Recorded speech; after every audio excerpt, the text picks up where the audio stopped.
Hello, and welcome to English with Joe. Welcome to our lesson on the English parts of speech. Today, we're starting with one of the most essential components, the noun. Nouns are wonderful and versatile. They're like the backbone of most sentences. In fact, most sentences in English will contain at least one noun or sometimes a pronoun. So, what exactly is a noun? In simple terms, a noun can be anything. I realize that might sound vague, but we'll narrow it down soon. Traditionally, nouns are described as a person, place, or thing, which is a good starting point. However, I think we can refine this definition a bit. Nouns can be people or living things, places, objects or things, ideas or concepts. That last one, ideas, is often left out, but it's an important part of understanding nouns. Let's see how this works in action. Take these sentences. This is Raul. He is from Argentina. He is a penguin. Raul has big dreams.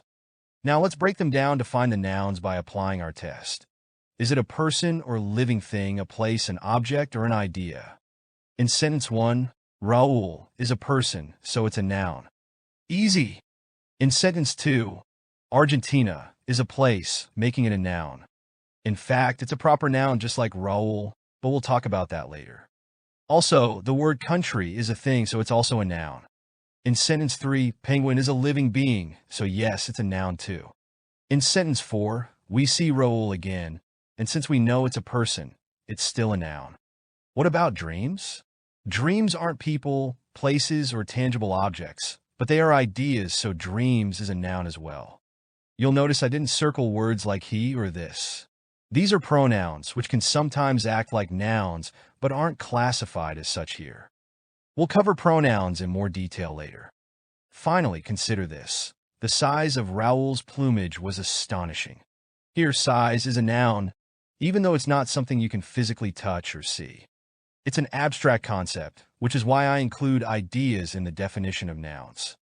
So, whenever you're unsure if a word is a noun, just apply this test. Is it a person, place, thing, or idea? If it fits any of these categories, you've got yourself a noun. You rock!